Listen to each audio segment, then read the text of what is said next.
wahai kaum muslimin, Allah akan memberikan peringatan-peringatan kepada kita. Tak peduli kita melalui ayatnya, maka Allah akan memberikan peringatan kepada kita melalui alamnya. Seperti hal yang baru terjadi kita rasakan, gempa bumi yang terjadi di Sumatera Barat. Mungkin tidak begitu banyak orang yang korban, tapi jadikanlah ini sebuah peringatan bagi diri kita, mungkin kita sebagai orang yang kurang dekat dengan Allah Subhanahu wa taala.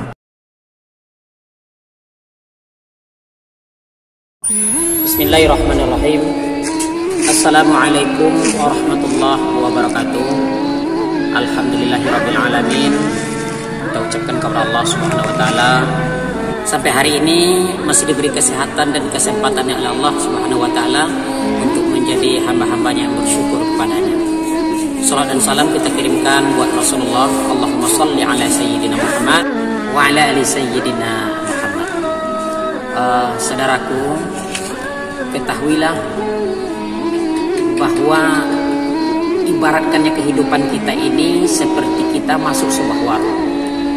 Ketika kita masuk sebuah warung, ingin kita duduk di tempat yang nyaman, tempat yang adem, yang menyenangkan bagi diri kita. Lalu kita memanggil si pelayan dan kita minta dilayani dengan baik, minta dilayani dengan sempurna, apakah dari ucapannya, dari perbuatannya, ataupun dari menu-menu yang ada. Ketika kita dilayani tidak baik, tidak sopan, tidak santun, tentu kita komplain kepada mereka. Lalu setelah kita dilayani dengan baik dan sempurna, kita makan sudah kenyang, minum pun sudah melepaskan dahaga kita, sopan dan santun mereka sudah menyenangkan kepada diri kita dengan pelayanan yang begitu baik, sehingga kita keluar dari warung itu. Apa yang mesti kita lakukan? Tentu apa yang sudah kita makan, apa yang sudah kita minum, mesti kita bayar dan kita berikan kepada si penjaga warung. Artinya apa? Ketika kita masuk ke dalam warung, kita nikmati semuanya, kita minta dilayani, dan keluarnya kita dari warung, jangan kita meninggalkan hutang kepada si pemilik warung. Itulah ibaratnya kehidupan kita dengan Allah Subhanahu wa ta'ala.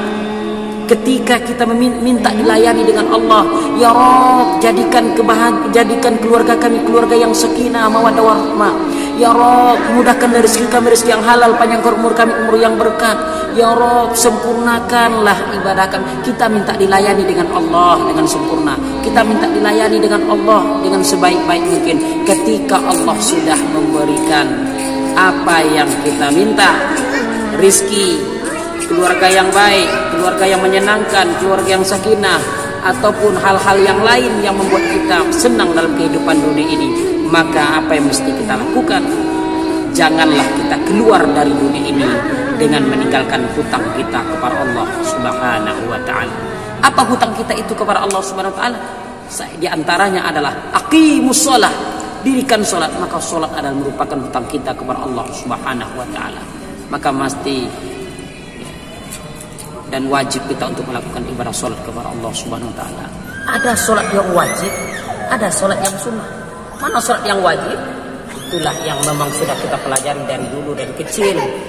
Salat 5 waktu sehari dan semalam. Ada zuhur, ada asyar, ada maghrib, ada isya, ada subuh. Dan ditambah dengan salat yang sekali seminggu dengan salat Jumat. Itu salat yang wajib untuk kita lakukan sebagai umat muslim. Ditambah dengan salat-salat sunnah lainnya. Ada salat sunnah muakkadah, ada salat sunnah ghairu muakkadah. Dan ini mari kita lakukan supaya kita menjadi orang-orang yang betul dekat dengan Allah Subhanahu wa ta'ala. Ada salah seorang sahabat bertanya kepada Rasulullah, "Ya Rasulullah, bagaimana caranya aku bisa menemani engkau di dalam surga?" Apa kata sahabat? Apa kata Rasulullah? Apakah ada permintaan kamu yang lain? Tidak ada ya Rasulullah, hanya itu saja. Lalu Rasulullah menjawab, "Kalau engkau ingin menemaniku di dalam surga, maka perbanyaklah, bantulah aku untuk memperbanyak sujud," kata Rasulullah. Maksud memperbanyak sujud di sini adalah yaitu dengan memperbanyak ibadah salat sunnah. Yang kedua yaitunya zakat. Mari kita menunaikan zakat. Aqimus shalah wa atuz zakat. Tunaikan zakat. Bagi kita yang sudah mampu, bagi kita yang punya kelebihan harta, lihat nisabnya, lihat haulnya. Kalau sudah nisabnya sampai, kalau haulnya sudah sampai, mari kita tunaikan zakat. Ketika sudah sampai haul dan nisab, tidak kita lakukan, tidak kita membayar zakat, maka di sini ada hak orang lain di dalam harta kita, dan itu wajib untuk kita keluarkan.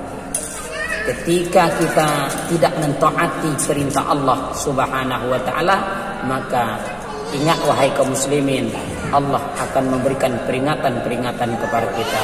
Tak peduli kita melalui ayatnya, maka Allah akan memberikan peringatan kepada kita melalui alamnya. Seperti hal yang baru terjadi kita rasakan, gempa bumi yang terjadi di Sumatera Barat. Mungkin tidak begitu banyak orang yang korban, tapi jadikanlah ini sebuah peringatan bagi diri kita, mungkin kita sebagai orang yang kurang dekat dengan Allah Subhanahu wa taala.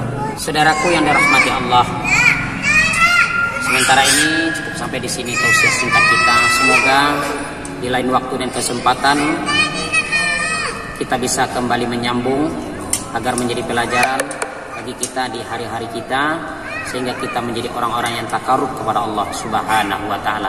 Ingatlah bahwa diri kita ini banyak dosa dan kesalahan kepada Allah, maka sebaik-baik yang kita lakukan adalah kembali kepada jalan Allah dengan memperbanyak membaca Al-Quran, memahami Al-Quran, dan merenungi isi kandungan Al-Quran serta mengamalkannya, sehingga kita tahu jalan untuk kembali itulah ihdinas siratal mustaqim, jalan yang lurus kepada Allah Subhanahu wa taala. Assalamualaikum warahmatullahi wabarakatuh.